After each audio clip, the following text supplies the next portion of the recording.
1:38 to play. The ball to Kareem. Swing left. A 12-footer on the way north. Rebound worthy. Yes! 3 seconds. Jordan. Oh, yes! Michael Jordan saves the day. Let it fly. Here it goes. It is in the air, and it is good. Oh, my goodness. It is.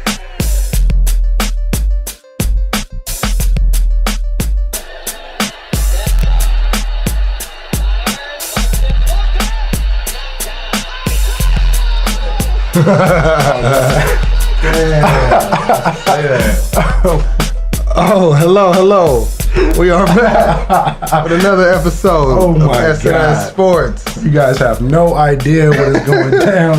You have no idea what's in store for you guys this episode, man. Yeah, I just launched like a nuclear missile right now. We're not going to get into that right now. In the beginning of the episode. We can't even get the intro off. This is how it's going down. This is how it's going down, folks. Everybody out there in podcast world, we're here with another episode of S&S Sports. I'm your man Suave. Your boy Smitty. Let's get it. Yeah, we're here to give you guys a jam-packed episode for you guys this time around. Yes, we were trying to give you guys our take on a couple hot issues. Yes, indeed. So what we got in store for the people today, man? Let them know. Well, first of all, we're going to get into the whole Deflategate with the New England Patriots and what should happen and how should they be punished. Okay. Also, we're going to talk a little bit of NBA. Lakers, Bulls, because those are both of our teams respectively. Right. Exactly. So, I mean, me being a Lakers fan, my man Swab being a Bulls fan, we got to let you know our insight on the situation. Because, both of them squads are going in opposite directions right now. So, we're going to dive into that a little bit. Right. And we're going to talk a little bit of Super Bowl. Yeah, we got to talk about the Super Bowl. Got to talk about the Super Bowl, give our predictions and you already know. The matchups, things like that. Yeah, Seahawks, Patriots, going to be a big one. So let's go on ahead and get into it. Yes, sir. All right. Well, as far as the whole Deflategate drama goes, you got, once again, the New England Patriots who have already been fined in the past for various things. Here we go again. Caught red-handed, once again, got caught this time deflating footballs, game balls that were used. And they were checked by the NFL, and apparently 11 of the 12 balls they checked were underinflated, and that is against the rules. So what do you think about that? Because first of all, they're trying to act like they don't have any idea that was going on. First of all, it's a travesty. I'll be honest with you. A lot of people, you might agree with me, you might not. But it's a travesty going on in the sport. Roger Goodell was hired for one thing, and that's to protect the integrity of the game, the integrity of the NFL shield, and the Patriots seem to just be playing by their own rules, man. I can't stomach it, dude. Like, at the end of the day, these guys have violated regulation after regulation. What's this, like twice in the same decade they're caught violating something? I mean, come on, man. Give me a freaking break. At the end of the day, these guys are wrong, and in my opinion, heads are gonna roll, bro. Yeah, heads are gonna roll. I think you're right. So who do you think is to blame? I mean, do you think it should be the coach? Think it should be the quarterback? A lot of people are saying there's no way the quarterback wouldn't have known about it. Man, one of my favorite movies is A Few Good Men, and Colonel Jessup ended up calling the code red. Colonel Jessup is Bill Belichick, in my opinion. All right, there's no way in the world that Bill Belichick didn't know what was going on. He tried to pass the blame along to Tom Brady and just say, okay, Brady was the guy, this and this and this. He didn't say it directly, but he kind of alluded to it in his press conference. Right. So there's no way that it didn't stop. It didn't start from the top, man.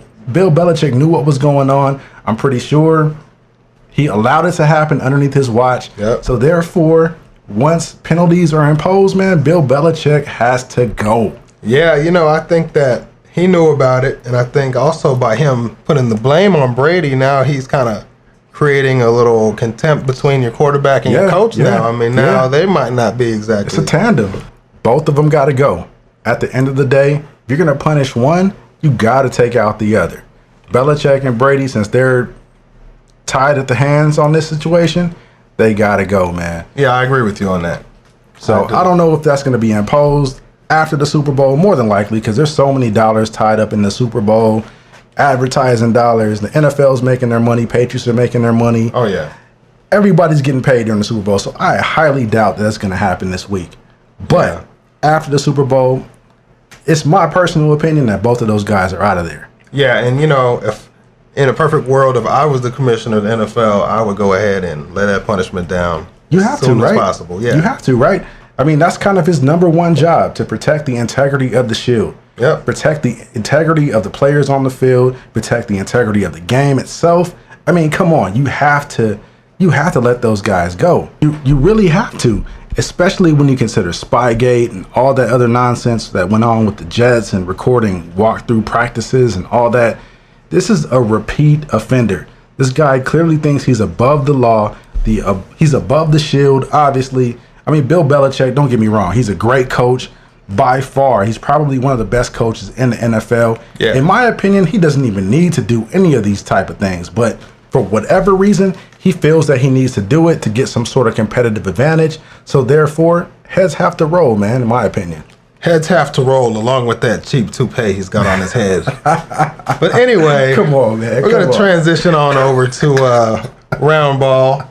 Me, myself, being a lifelong Chicago Bulls fan, Oh, how about them Bulls, man? I'm very happy to see that my Bulls are coming back again. They're once again a threat. They were hot at first with Ben Gordon and Heinrich, but then they kind of fizzled out. Yeah. Now things are kind of rolling back together now. Butler's coming into his own. Yeah, Butler's nice. About to be a Laker. Well, I don't know about all that, but he's coming into his own. Mm-hmm. Just signed he just signed a Team Jordan contract for all you sneakerheads out there. So nice. Hopefully we'll get to see some original Jimmy Butler shoes. Might get some decent shoes out of Chicago for once in a long time. Adidas has been killing us right now. Come on, D Rose, what's that about? I have no idea, man. But Gasol's playing like he's a rookie again. He's playing brand new. I don't know what he did in the offseason, but he's playing a million times better than he's been playing the last couple of years. Man, I mean, we just gotta stay consistent. Man, how did you become a Bulls fan? Where'd that come from? I mean, you're a California native, obviously, like myself. Yeah. How did that even happen, man? Well, I came up watching basketball in the early 90s. So right around the changing of the guards from the Showtime Lakers coming into Chicago Bulls. I was watching those finals games with my dad in the early 90s. Got you. I saw Jordan go around the backboard with that layup and just, do all kind of crazy stuff. Yeah. But actually, Scottie Pippen was my favorite player on the team. But just watching that whole era, it just kind of made me look at basketball to the point where I really was only interested in their games, So it's kind of a weird thing, That's cool, man. So it must be tough being the only Chicago Bulls fan in Los Angeles, right? Well, actually, you'd be surprised. When I go to Venice Beach, stuff like that, I wear my Bulls hat.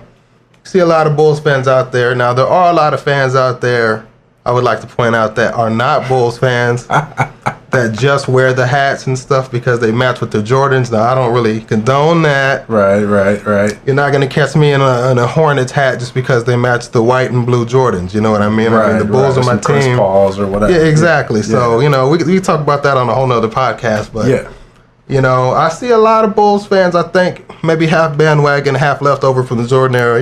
That's cool, man. That's cool. That's real cool, man. You're the original diehard Bulls fan. Like, there's no bandwagoning happening, none of that going on. No, none of that. That's cool. I can respect that, man. Good and bad years, you got to be there for Ben Gordon if you're going to be there for Butler. So, that's how it works out. That's real fans. So, what's the outlook looking like for your team this year, man? What are your projections do you see going forward? Oh, man, we're going to the finals, man. I mean, I'm slightly worried about our matchup with the Wizards. For some reason, we don't match up well with them.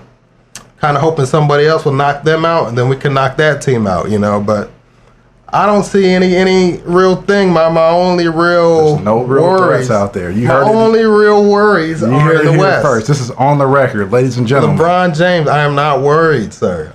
Much respect, but I am not worried about the Cavs right now. Out of all the people in the Eastern Conference, he called out LeBron James. I don't know why he decided to go. I'm not worried. And I'm telling you, bro, you need to be worried. Because right now the Cavaliers are in their nice little stretch where they're starting to figure things on. Things are kind of churning along, you know what I'm saying? David Blatt's kind of getting things going down there.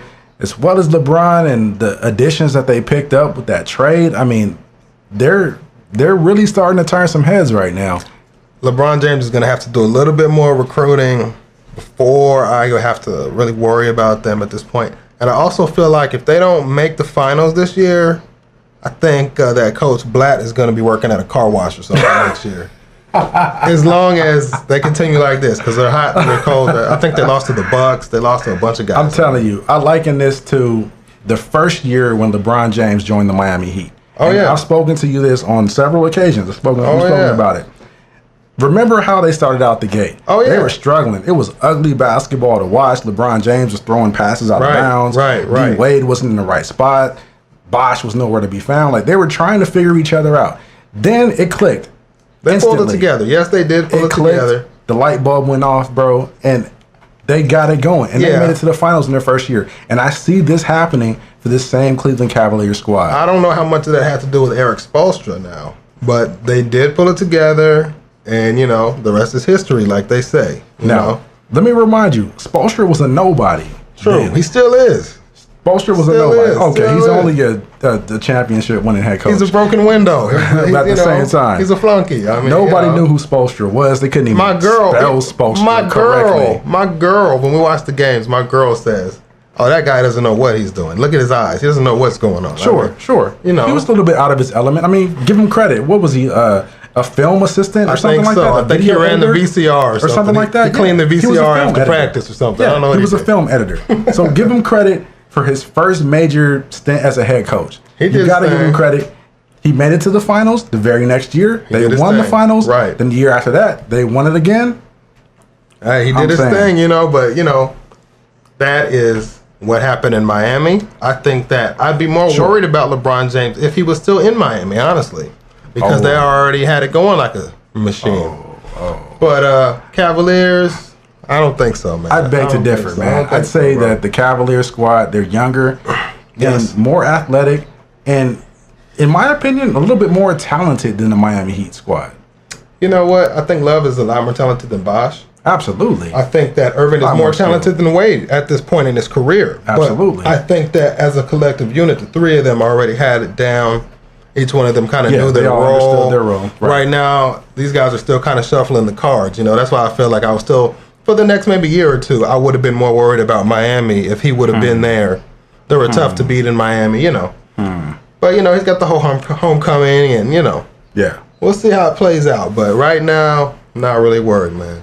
Love the shoes, LeBron, but not really worried. All right? All right, LeBron. You hear it, man. Not really worried. Hit me up, man. Hit me up on Twitter or something, saying man. He's not really worried. I'm on the opposite side of the fence. I'm saying that this is a team that you really need to take seriously down the stretch, especially when it comes playoff time. Because playoff basketball and regular season basketball is a completely different animal. And this is another fact that I stress to my boy Suave every time we have these type of debates. That is true. It's a completely different animal. Some teams are just built. Teams such as the Spurs, for example. Oh, yeah, they're amazing. They're amazing. The way they move that ball and everything. Yeah, they get in the playoffs and they light you up. They just out-execute you, period. They out-execute you. In the regular season, sure, they'll rest Duncan, they'll rest Parker, they'll rest Ginobili. Who cares? Nobody really worries about them. Who cares? As long as you're in the playoffs and they have like higher than a fifth seed, the Spurs are going to be dangerous. Yeah, that's true, and man. I think the Cavaliers are just one of those teams that you just have to look forward to, look out for rather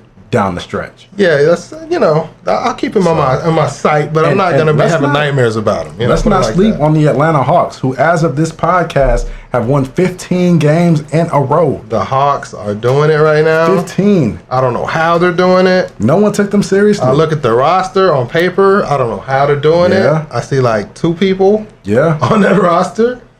I don't get it, but it's happening. I mean, they will be in the playoffs. They keep going like this, but I don't see.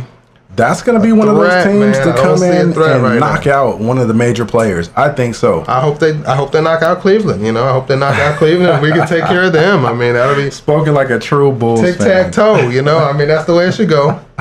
I would just like to add at this point, I believe the New York Knicks have 6 wins at the time of this podcast. That is true. A measly 6 terrible wins. That is true. And I'd also like to add that Carmelo Anthony there we go. is a moron and should have come to Chicago and played with the winners. I don't understand why he chose to stay in New York. It's funny. I've been to New York. I love New York. But if you really want that ring, I mean, you really got to think with your brain and not with your heart on that kind of deal, you know. And this guy is still putting Chicago in that ring championship ceremony discussion. I'm trying to get time off of work so I can go to the parade already. You know, I'm trying to figure that out. Okay, we're recording this podcast. It's January, the end of January. Whenever you guys are listening to this, just know it's the end of January. Yes. And he's already projecting his squad to be in the finals. Now, mind you, this happened the first week of the NBA season when the Bulls started like 5-0 or whatever their record was. Indeed. When they just came out the gate and they were just firing on all cylinders. This is the type of conversation that I had to deal with. So just to let you guys know, this is my man Swab, man. This is what he does. We are going. We're going. Chicago, stand up. He makes bold predictions. Bulls Nation, see red. With his heart. We're going this year. Seriously. Shout out to all the Bulls fans, man. If you guys want to bet somebody and make an easy win, bet this guy right here. Okay, well, you might not want to do that. Because he bets with his heart all the way. You might not want to do that. Don't bet against Chicago. You know, you might not want to do that. He does not think things through thoroughly, I'm telling you, when it comes to sports things. You know, staying on the subject of basketball, you know, I know you are also... Yes, sir. Big basketball fan. Oh, yeah. Fan of the Lakers, lifelong fan, you know. Yeah. When did you first start watching the Lakers play? Since the day I met Magic Johnson as I was probably 9 years old, 10 years old. Yeah, awesome. I shook his hand. I met him at a Lakers game.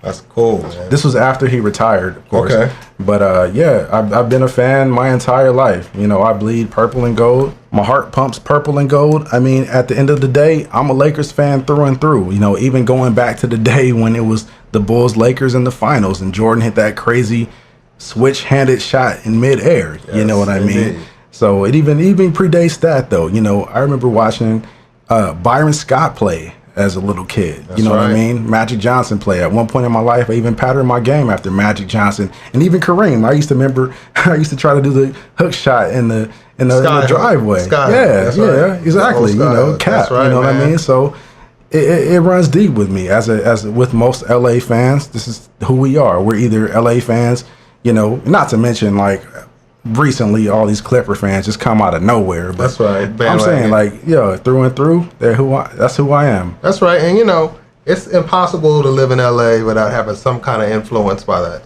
Lakers, especially earlier 80s, 90s, early 2000s, you know. Yeah, absolutely. Even being a Bulls fan, I still, you know, of course, I enjoyed seeing Cedric Ceballos. Yeah. I was always a big Nick Van Exel fan. Yeah. I even went to Michael Cooper camp later, you know, back in the days, you know. So, you know, Lakers always been a big deal. And I was also... Pasadena Bulldogs, I was privileged enough to be at the Forum when Magic broke the assist record, like in the 90s. Okay. Still got the poster, matter of fact. That was a big deal, you know. I mean, the way that guy used to drop those dimes, you know, that's incredible, you know. Yeah, 6'9". What was he, like 220? Like easily 230. Running the point, you know. Yeah, it's You've never seen nothing like it since. I mean, maybe LeBron, I guess. Incredible stuff, though, man. You've never seen anything come close to it. That was the beginning of that, you know. So, die hard, yeah. Who knew a guy that tall could handle the ball like that, let alone make passes and set his teammates up. So that's right, man. Yeah, that's really what it comes down to me, like, and it's been hard, you know, especially like this season, the last couple of seasons actually, you know, any season, like as a Laker fan, you got to know one thing. We are kind of conditioned to winning. We're conditioned to, some call us spoiled, whatever, but we're just used to winning around here. We're used to at least making the playoffs and making the deep run every single season. And when it doesn't happen, you know, we kind of disassociate for a little minute. We kind of go and retract and do our own thing. Yeah, it's true. Know, it's just kind of the LA vibe. You know, we're not going to root for a garbage team. Yeah, we're still going to be Lakers fans till we die. But at the end of the day, it's kind of hard to continue to root for these teams, man. I mean, I can't say that it's been easy watching these teams struggle for the past couple of years. Watching Kobe, who honestly, I remember when we got Kobe on draft day, traded with Charlotte. That's right. You know, Jerry West hooked that up. Like, who is this kid out of nowhere? You know, who is this kid? He sure comes out and ends up being like one of the greatest players to ever play in the purple and gold. That's right, man. Speaking of Kobe, let me ask you a question about Kobe. Here we go. Man. I don't want to cut you off, but go ahead. It was recently announced he has a torn rotator cuff. Right. And he's going to miss the remainder of the season now. Right. As a Laker fan, looking at him now, you know, he just came back from the Achilles injury. Right. My question for you is, do you think he'll return? Do you think he'll just retire? What do you think is next for Kobe Bryant? Well, for one, and I've shared with you a couple of times off the air. One of the main things that the Lakers have discussed this entire offseason not offseason, but during the season leading up to the All-Star break is the possibility of shutting Kobe Bryant down. Mm-hmm. And I honestly feel that this is just the excuse that they needed to shut him down. You know, shut him down, just have him rest. So shut him down for the entire season. Exactly. Yeah, and then let him try to make some moves in the offseason and then possibly bring him back next year or whatever.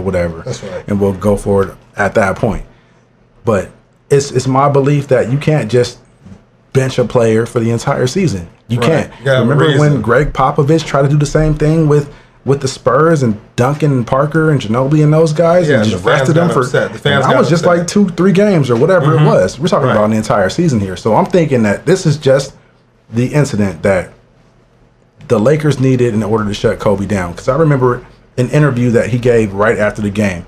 And I remember him saying that he was just, I'm just kind of sore. You know, it's not that big of a deal. He kind of downplayed the entire thing. Right. Of course, MRIs after the fact revealed that he had a torn rotator cuff and this and that. But I still think that might be slightly inflated. Could be just giving them the reason that they need. The injury, giving them a reason so they can justify shutting them down without the league having any type of ramification. And that's just my belief. But who knows? You know, he has played a lot of minutes. Those legs, that body has played a lot of minutes since he was drafted out of high school, out of Lower Merion in Philadelphia. Right. I mean, he's put a lot of miles on that body, man. Oh, yeah, and had a great career. Had a great career, too, you know? Yeah. Championships, all that. So, I mean, maybe it could be legit. I don't know. It's just my personal belief that this is just the reason that the Lakers needed to shut him down, and they're going to take advantage of it, as they should. Right. Okay, well, as far as the Lakers go, you know, you got to look into next year, especially shutting down Kobe. You know, if that's the case for the rest of the year. Yeah. What players besides Jimmy Butler? Because we've already said how that's not going to happen. Butler. Besides Jimmy Butler, hey man, what players would you like to see in the purple and gold next year? If you could, you know, maybe handpick one or two players. Got the women, weed and weather. Women, weed and weather. Got their women. Like, what do you think? I'm just saying, Butler, man. Hey. Come on out here, man. You already know. He's not going anywhere. You already know, man. Jimmy Butler, Chicago. We got it all for you, baby. We got it. And we'll pay you. We'll pay you. We'll max you out. He's trying to get this ring, dude. He's trying to get this ring right now, man. We got to do it. We got to do it for Michael, man. So, what other players? I mean, to be honest with you, man, I haven't really studied the scape of the NBA right now. I don't know what free agents are available and all that. But just you personally, if you could just handpick 2 players, you know, all contracts and agents and rules and salary caps aside, if you could just grab 2 guys and just put them on the purple and gold, who do you think would help turn the whole thing around? Like what 2 guys? Durantula. Durantula would have to be one. That's big. Yeah, he's a shooter. And let's get a legit point guard. Durant and a point guard. Whoever's available. I mean, you can name. Pretty hot. You can name whoever you want to name. Pencil them in. The hottest Darren point guard. Williams or I somebody younger. D. Will is probably over the hill at this point. Somebody younger. You might have to go to like Brandon Jennings or somebody like that. Maybe a John Wall. Yeah, exactly. And you know what? Jennings has been rumored to LA. You know, I can see that. They've been trying to make some things happen. Him and Swaggy P probably get along. Yeah. I can see that. It'll be an exciting time in LA. You know, it might resemble the Nick Van Exel era where Van Exel just come up and just let it go. Nick was the man. I gotta say. So, little side story, real quick. Nick Van Exel side story. My friend, buddy of mine, Big G White, went to a Laker game and was chilling in the locker room. Okay. Before the game. Now, this is allegedly what happened. I'm going to throw an allegedly in there, you know, in case the lawyers are out there. But allegedly, you heard it here first, this guy saw Nick Van Exel drink 2 40 ounces and then go out and score 40 points that same night. Now, I'm just telling you what I heard. 2 40 ounces to the neck in the locker room and then went out and played. So I don't doubt it. That shows you how raw Nick Van Exel was. Shout out to Nick Van Exel if he's out there. I don't doubt it, man. I mean, I've heard about Charles Barkley. He used to show up to the game still messed up from the night before. Oh yeah. Still hungover, still drinking, whatever. And I've heard stories about guys on the bench got a little something in the water bottle. You know, I heard all kind of crazy stories. I won't put it past guys, man. We're kind of deviating off topic here, but I wouldn't put it past them. Shout out to Nick Van Exel. Shout out to 40 ounces. Yes, sir. Made it possible for everybody to rock the shaved eyebrows back in the day. That's right, man. Now, some people shouldn't have done it, but He did put that on the map. A lot of For people real. cut their faces up trying to do that. Now, for real. getting back to the NFL, man. I mean, I gotta say yeah. a little something. Yeah, man. It's water under the bridge What now. What team do you like in the NFL, man? We never Well, even discussed that yet. You know, I'm a big fan of course, America's team. 'Cause Patriots? I am an American. The Patriots? So I am, Patriots? of course, a Dallas Cowboys fan. America's team, the this number one guy. franchise, This the guy. number one stadium, the number one owner. You know, I mean, Okay. it's just a very illustrious history Okay. that the Dallas Cowboys have. But, you know, it's water under the bridge now. But I got to say, Okay. you What do just you showed think? me the film about that What do you- catch, man. Yeah. For those that are just listening, you know, you guys, I did show him a replay before we dove into this podcast. ripped I the showed scab him a off my replay. arm. He ripped the scab of the, off my arm, of the people. Des Bryant catch, no catch that was called by the referees against Green Bay. Terrible, terrible. You know, I terrible. wanted this to be fresh in his mind so he can comment on it. And I know it's a little bit old as at the time of this podcast because we're gearing up for the Super Bowl and all that. But you guys have to hear this guy's take on this. So going ahead and break it down for the people, man. What do you think? right, look. Was that a catch, no catch? What are your thoughts on that situation? Anybody with a double-digit IQ would know that he caught the ball, he took 2 or 3 steps, he dove for the end zone. He never lost control of the ball. The ball never Right. rolled away from him. It did roll It was away. never. No, Actually. the ball never rolled away The ball from didn't him, roll sir. once it hit the ground. The ball was always in at least one of that man's hands the entire time. The man had the ball, and when I saw it, I'm thinking touchdown. I'm thinking, boom, let's go kick this extra point. Yeah. Apparently, it should have been 1st and goal, but in no way should it have been reversed. I think that was, Right. in my opinion, that was the equivalent to a terrorist attack. You know what I mean? Wow. Okay. It you was just disgusting. you went 0 to 100 on that The one. NFL like, ASAP. should just take those referees and let them go do something else for the rest of their life. I mean, it was disgusting. So you should just fire the entire officiating staff. I think those refs were born and raised in Wisconsin. I Oh. don't understand what's going on, but Oh, come on. I mean, Jesus. Anybody who saw that catch, it was a catch, people. It was a catch. I got people hitting me up from New York to Maryland to Vegas. It was a catch. I mean, what else can I say? I got Packers fans telling me it was I'm a with catch. you. So I'm it was a with you. catch. I'm totally with you. My That's first terrible. reaction, for the record, my first reaction when Dez made that play was like, oh my God, he caught that. He made that play. Yes. He went up and got the ball, and That's he what all caught the Packers that. fans thought too. That's Yes. my initial reaction. But Yes. then, the instant he went down to the ground, you know what I thought of? What'd you think? Calvin Johnson. Calvin There we Johnson. go. Here we The go. infamous Calvin Johnson rule. Going to the ground after you make a catch. That's initially what my thought process was. And I was like, okay, well, you know what? It'll probably be overturned because I saw the ball move. As soon as he caught the ball, sure, he controlled it. He put the ball in his left hand, made an effort to get in the end zone. Caught the But as ball. soon as he hit the ground, that ball rolled. That ball rolled. Where did it roll to? It didn't roll anywhere It because it rolled was still in in his his hand. hand. It was still in his If hand. it was in his folks. hands, the ball would not have rolled. Put it Oh, like this: God. if the ball didn't move, we'd be talking about the Cowboys potentially going to the. Well, I don't know because they would have played Yes, Seattle. no, you said but it we'd right. be talking you said about it the right, bro, Cowboys. 'cause we already beat the We'd be discussing- Seahawks. We we'd be already beat them discussing- in Seattle. We'd be discussing the Cowboys and the Seahawks aftermath We'd be and whatever talking the about- heck happened after We'll that. be talking about how great it's going to be. We're going to be talking about how many diamonds is Tony Romo's ring going to have in it. That's what we'll be talking about right now. You know, I'm just saying we'd be having a different discussion. that altogether. is true, sir. That is very true. But Hurts my heart. the ball rolled in his left hand. Hurts my heart, man. Hurts my If heart. he could have somehow secured that ball, maybe in his arm, against his body, somehow going to the ground and not let it move, it's a whole different discussion. Terrible. It's terrible, man. My heart goes It's out to Des touchdown Bryant. or it's 1st and goal Cowboys at the 1. My heart goes out to Des Bryant because he's the first player So, in NFL history to catch a game-winning ball wow. but have it taken away. So, Wow. shout out to Des Bryant, man. Shout out to my whole No. Cowboys nation, man. Shout out to Dez. Dez made a heck of a play. referees. He made a heck of a play. I don't know what to tell He went up you. and got that, and he made the play.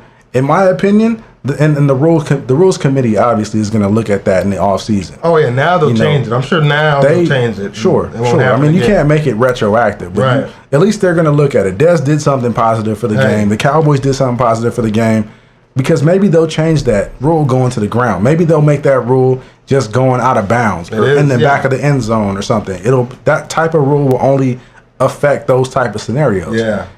And it's a shame that it had to happen against, it's a shame it had to happen. My team, should I say? But on the best season your Cowboys had in years. I get you. We move forward. We're gonna, we'll be back next year, and hopefully we got to do what we have to do, so the refs don't get to take that away from us. That's the important Absolutely. thing. And I think Jason Garrett put it best when he was just like, you know what? We didn't make enough plays to win this game. It didn't come down to that one play, and I honestly agree with him.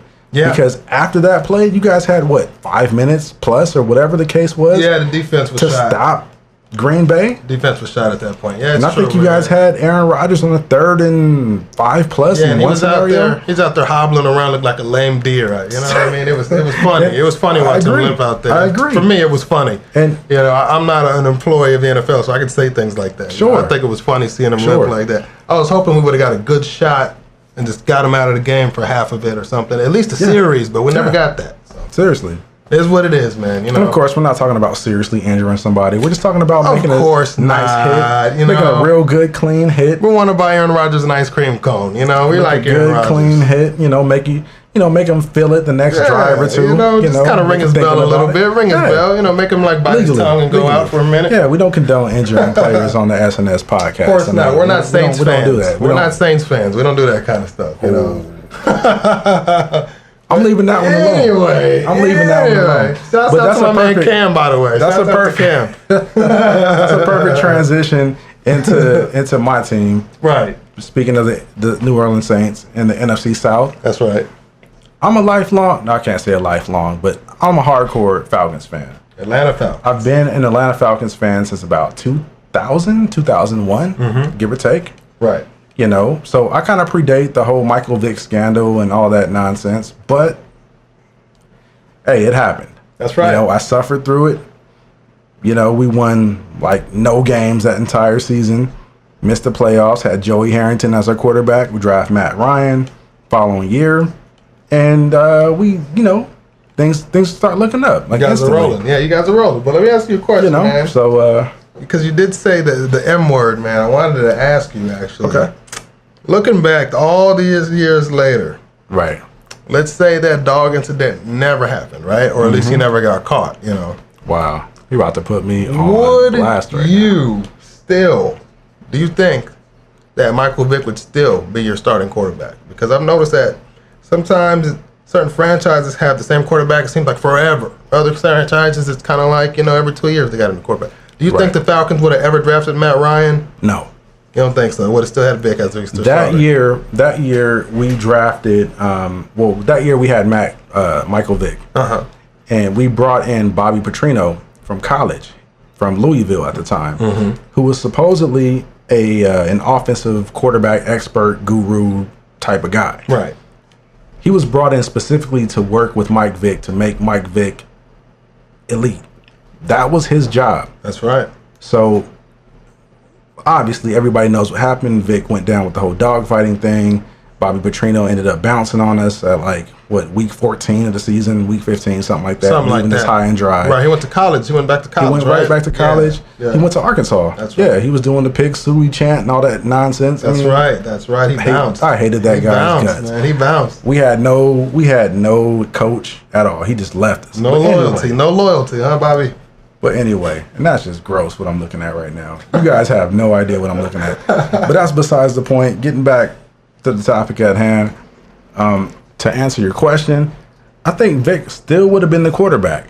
You think so, huh? I think he still would have been the guy had he not gone down that road of dogfighting and gotten indicted and convicted and all that nonsense. Yeah, that's a whole nother topic, but I just had to ask you that one. I had to throw that one out there because I remember, and the people out there, the gamers know, back on the PS2 days, this guy used to light me up, Michael Vick. Oh, yeah. It was like having two running backs on the field at all times. Yeah. It was so unfair, man. Every time he touched the ball, 10-yard run, 10-yard run. Yeah. Michael Vick, work done. That was those were the ridiculous tandem to try to guard back in Madden. Man, that was retarded, man. I couldn't get anything done, man.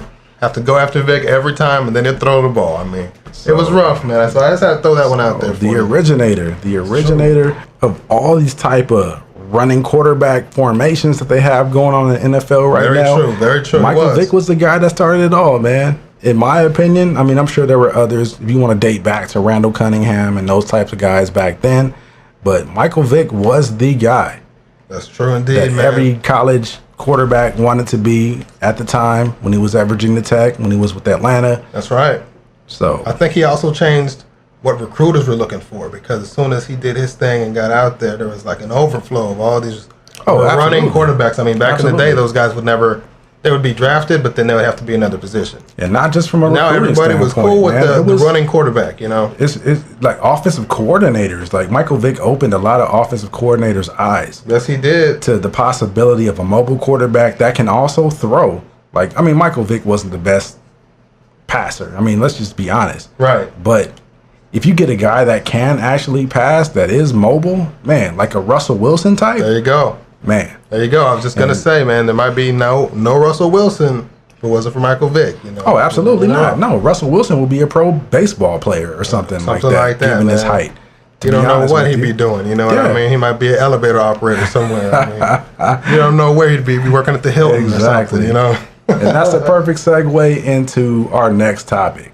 Russell Wilson and the Seahawks, huh? Russell Wilson and the Seahawks against the Patriots. Tom Brady and Deflategate Patriots. How about that? There you go. We got the Super Bowl. We got a little bit of stink on it. We got some. It's a little tainted this year. Big old asterisk by the Patriots. You know, a lot of people calling them Bill Belichick, and there's a lot of stuff going on. I mean, as they should.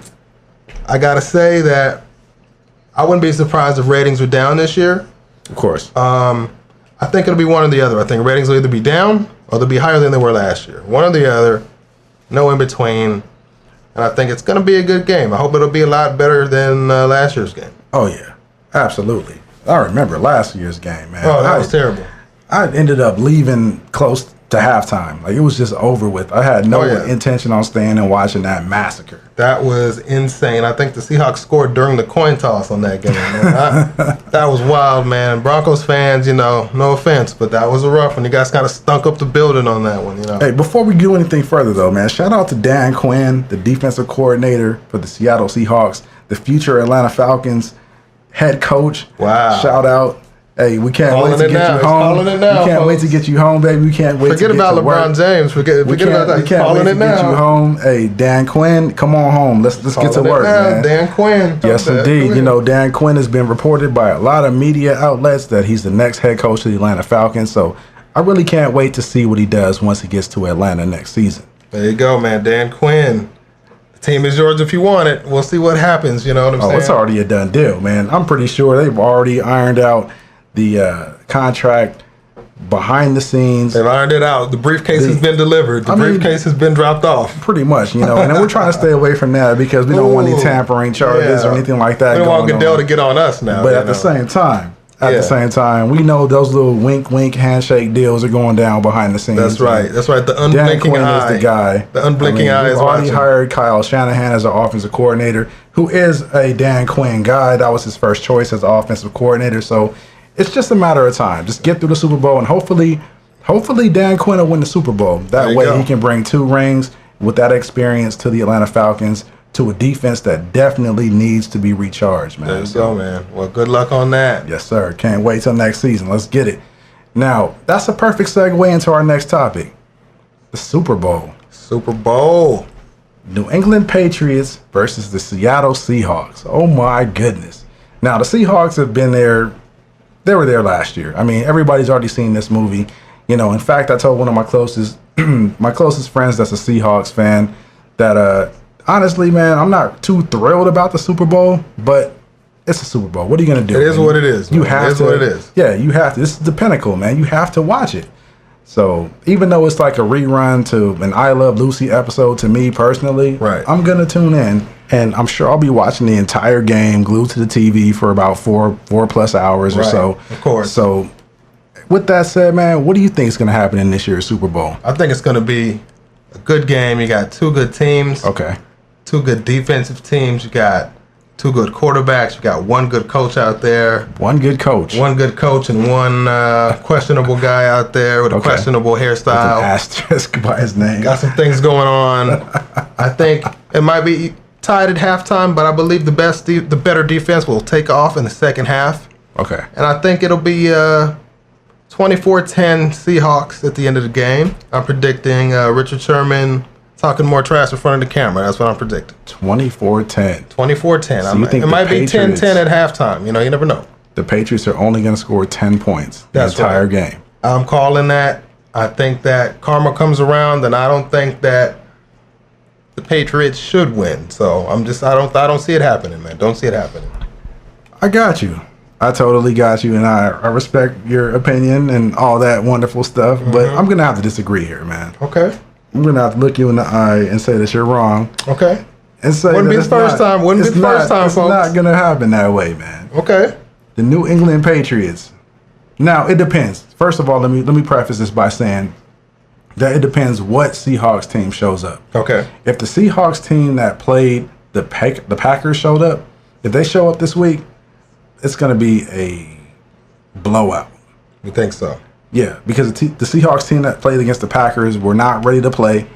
And I've even been told by several of my Seahawks friends that the Seahawks are a second half type of team. Right. So if they come out and they decide that they want to start slow and kind of feel things through and then let the game come to them, you know what I'm saying? By that time, with Tom Brady at the helm, that game is going to be over by halftime. Over. That's big. It's going to be over. Brady likes to take advantage quick. So, exactly. And you got a coach like Bill Belichick. Now, Deflategate and all that other stuff on the side. Let's just put that aside for a second. Right. This dude can out-scheme you. He can out-coach you.